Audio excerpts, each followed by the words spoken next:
Hello everyone, welcome to my channel. So today we'll be dealing with Unit 6 Reproduction, Chapter 2 Sexual Reproduction in Flowering Plants. Today I'll be doing part 3, and as you people know that in the last video I have done part 2. In that we have studied pre-fertilization, structure and events, and in that we have completed androecium. Androecium is the male reproductive part. So let me recap what and all we have studied in the part 2 for our convenience. So in the part 2 we have studied the structure of the stamen, then the structure of the microsporangium, and the process called as microsporogenesis. It is a process from where the microspore will develop from a pollen mother cell, that is called as microsporogenesis. We have studied that in detail, and finally we have studied the structure of the pollen grain, mature pollen grain. So alternatively to that, today in part 3 we'll be studying pre-fertilization, structure and events, and in today I will be studying about the gynoecium. Gynoecium is the female reproductive part. So what and all we'll be studying today is the structure of the pistil, its shape and different types of the pistil, then structure of the megasporangium. Megasporangium is also called as ovule, and the structure of the embryo sac, that is the megasporophyte structure. So let us start. So what is gynoecium? Gynoecium is also called as pistil or carpel. It can be called by three names here. It can be called as gynoecium, pistil or carpel. So as you can see in the figure, it is a structure of a flower which is showing the carpel or the gynoecium or the pistil. So it is usually having three parts: stigma, style and ovary. So gynoecium represents the female reproductive part of the flower, as you people know it already. So it may consist of a single pistil or more than one pistil. So based on the presence of the number of the pistil, the gynoecium or the carpel or the pistil is divided into two types. One is monocarpellary, another one is multicarpellary. If a flower is having a single pistil, then that type of pistil is called as monocarpellary condition. If the same gynoecium is having more than one pistil, flower is having more than one gynoecium or pistil or carpel, then that condition is called as multicarpellary condition. So again, in multicarpellary condition, there are two types of condition of the pistil. So we'll see what are those two types. So one is syncarpous condition and another one is apocarpous condition. So what is syncarpous condition? Here it is a condition where the pistils are fused together. And what is apocarpous? It is a condition where the pistils are free. So you can see the diagram here, that is B. It is showing the syncarpous condition. Example is of the papaver plant, that is poppy plant. So next is C. It is showing the apocarpous carpel. For this an example is Michaelia, that is a champa plant, champa flower plant. So each pistil is generally having three parts, as you can see in the A picture or the A image of the diagram here. So one is stigma, next is the style, and then another one is the ovary. So what is stigma? We'll study each in detail here. Stigma, it is a landing platform for the pollen grains.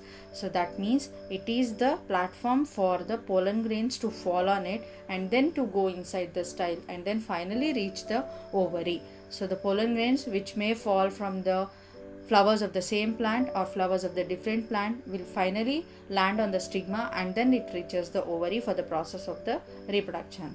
So what is style? So it is the next part which is below the stigma. It is an elongated slender part present below the stigma. So then what is ovary? It is the basal swollen part of the pistil. So it is swollen part of the pistil where the pistil ends. So what is ovary and what is there inside the ovary? What is the structure of the ovary? So I have shown two sections of the ovary here.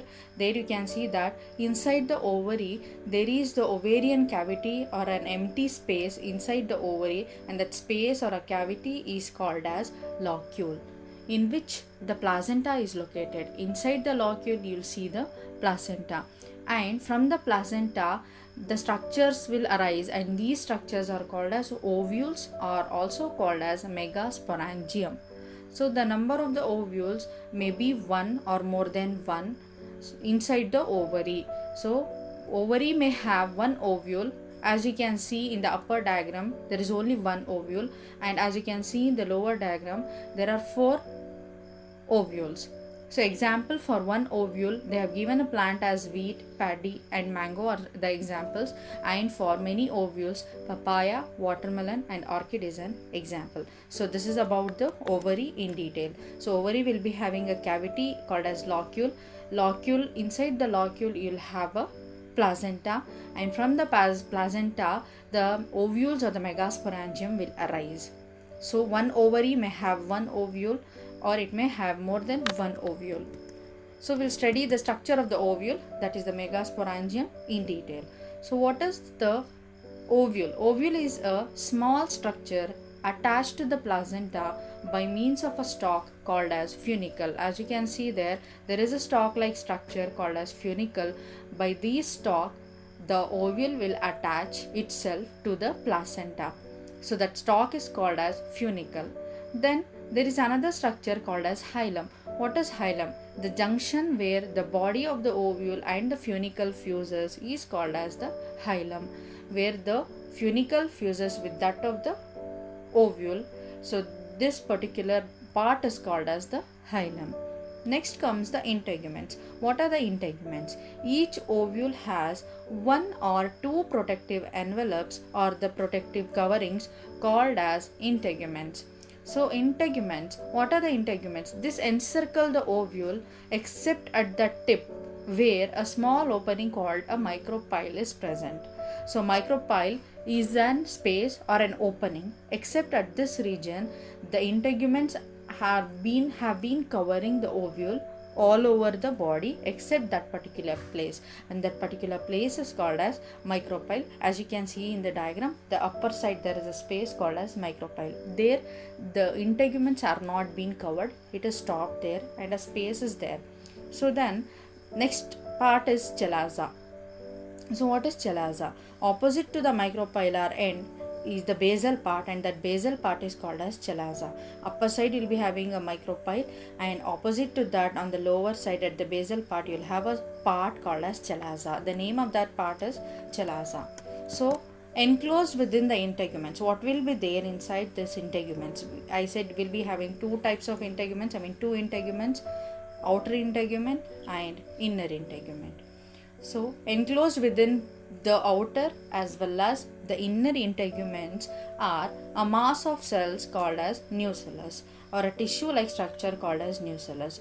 So what is the function of this nucellus which is there inside the integuments, both inner integument and outer integument?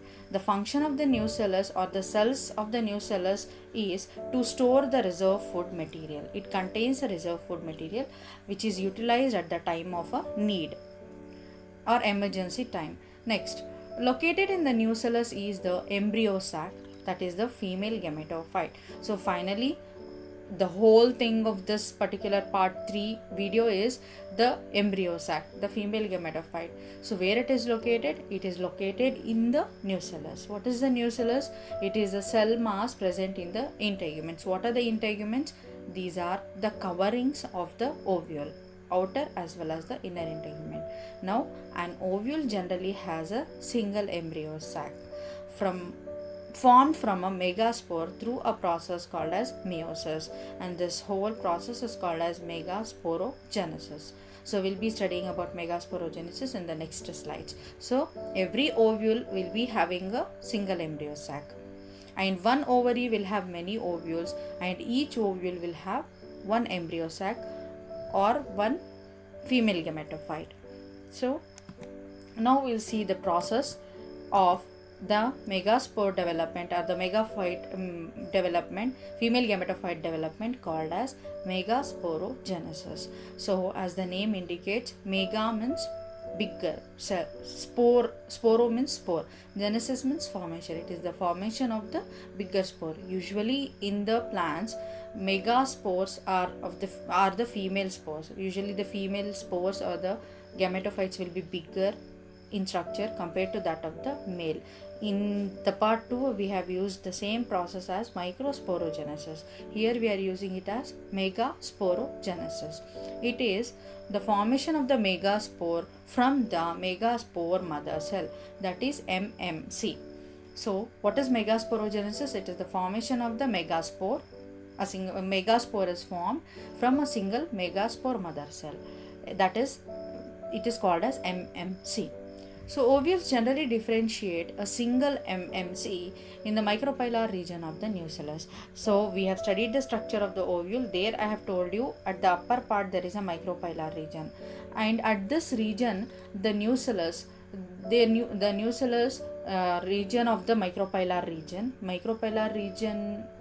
inside that there is a nucellus, and this nucellus is helping for the differentiation of a single megaspore mother cell. Megaspore mother cell will start differentiating, so it undergoes a process of meiosis and starts differentiating.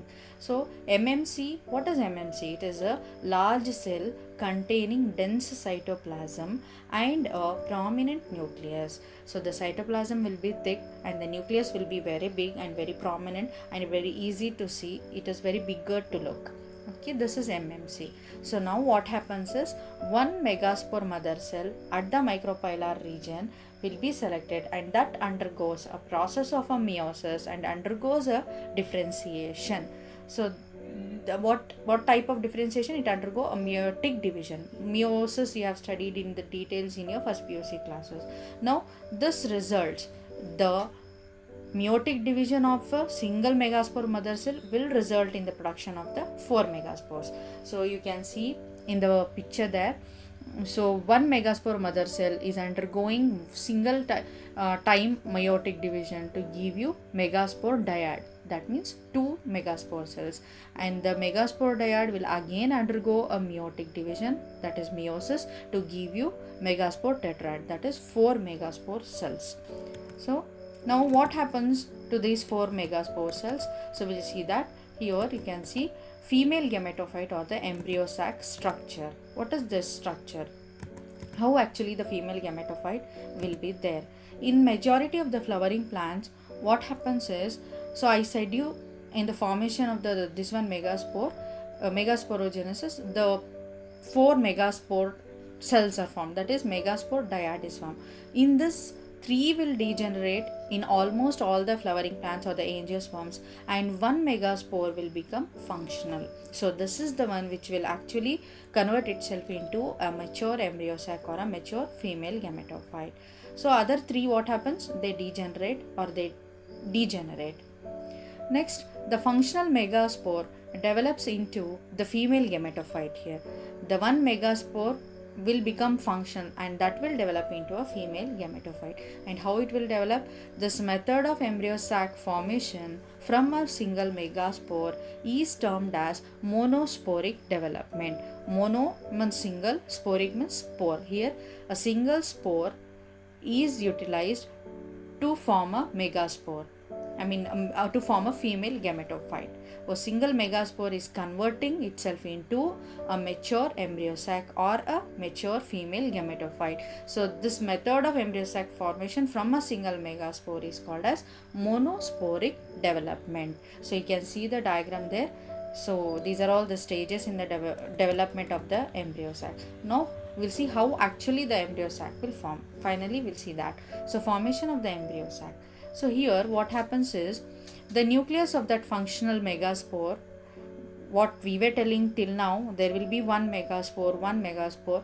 Now the nucleus of that megaspore will undergo mitotic division to form 2 nuclei. So first we saw a single megaspore mother cell will undergo a process of meiotic division to give you 2 megaspore cells, that is megaspore dyad, and again it will undergo a meiotic division to give you 4 megaspore cell, that is megaspore tetrad. In that 3 will degenerate and 1 will become functional, and that 1 functional megaspore's nuclei is now undergoing a process of mitotic division. So after undergoing the first mitotic division, the nucleus of the functional megaspore will convert itself into 2 nuclei. So that particular stage is called as 2 nucleate stage of the embryo sac. That is the first part of this picture. Next, these two nucleus, that is the nucleus which is formed after the mitotic division of the nucleus of the megaspore, functional megaspore.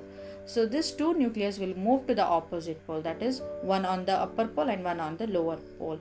So forming two nucleate embryo sac. That is the first picture.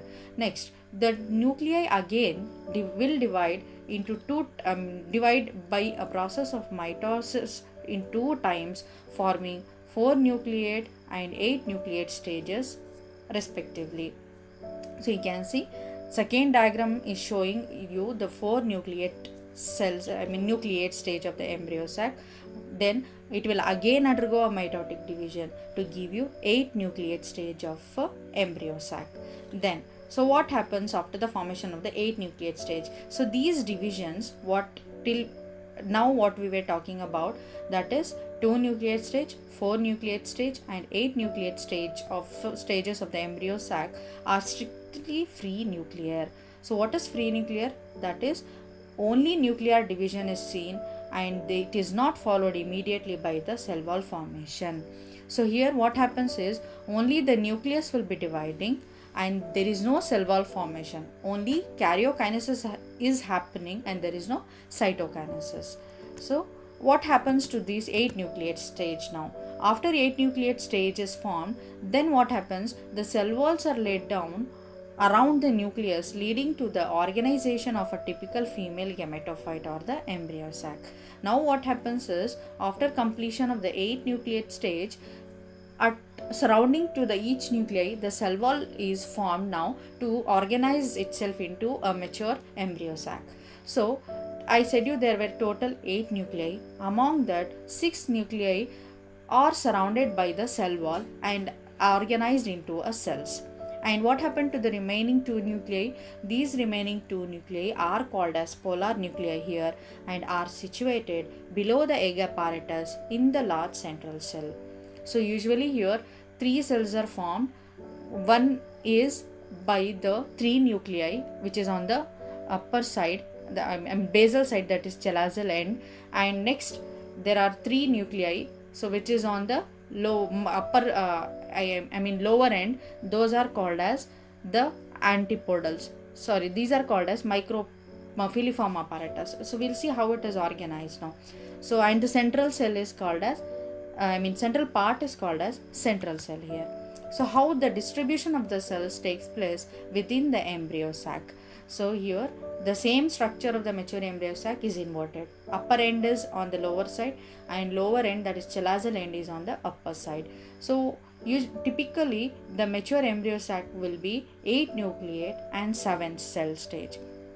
So 3 cells are grouped at the micropylar end and form the egg apparatus. At the upper end, 3 cells are arranged. 3 nuclei will come at the micropylar end and they undergo the cell wall formation and they form an apparatus called as egg apparatus, that is at the micropylar end. So egg apparatus consists of 2 synergids and 1 egg cell. 2 egg cell will convert into a synergids and 1 will be an egg cell. So synergids have special cellular thickenings at the micropylar tip. These thickenings are called as filiform apparatus. So as you can see in the diagram, there is a thickening at the micropylar end on the synergids. This is called as filiform apparatus. So what is the function of the filiform apparatus here? This thickening of the cells will help to guide the pollen tubes into the synergids. We know that after the pollen grains falls on the stigma of the flower, the pollen tube is formed. The tubes goes through the style and then finally reaches into the ovary. So this pollen tube movement in formation is helped, guided by the filiform apparatus here. So that is very important for the process of pollination and reproduction in the flowers, in the plants. Then, so another 3 cells. So they come at the basal end, that is the chalazal end, and these will convert themselves after the formation of the cell wall around themselves into an antipodals. So at the basal end, 3 cells are there. These are called as antipodals, and at the upper end, that is the micropylar end, the 3 cells are formed. In that 2 are called as synergids and 1 is called as egg cell. So another 2 nuclei will be present in the central large cell. One is antipodal, next is synergids and egg cell, and remaining the central part, that bigger cell is called as central cell. And in the central cell, the remaining two nuclei will be there, and those nuclei are called as polar nuclei. So this is how the cells are arranged within the embryo sac. Distribution of the cells is there inside the embryo sac. So thereby this is the structure of the mature embryo sac. With this I'll stop today's class, that is the structure of the gynecium in detail. So let me tell you what and all we have studied today.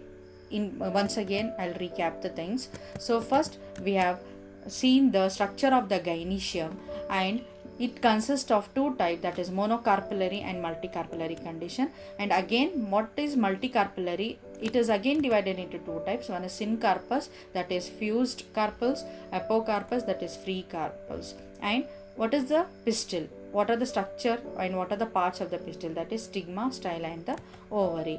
Then what is ovary? What is the structure of the ovary? Inside that you'll be having ovarian cavity, then placenta. From the placenta, ovules are arranged, and ovules may be one or more than one in a single ovary. So structure of the megasporangium we have studied in detail. So it is having two ends, integuments and all. Then megasporogenesis, that is the formation of the megaspore from a single megaspore mother cell, how it is dividing by the process of meiosis. Then we have studied the female gametophyte structure in detail, how it is dividing and from where it is formed and how it is formed. That condition is called as monosporic condition. And how many nucleus will be there and what happens to the each nucleus, we have studied that. Then finally we have studied the distribution of the cells within the embryo sac. The typical mature embryo sac will be 8 nucleate and 7 celled. So with this I'll stop today's class. So thank you everyone for watching.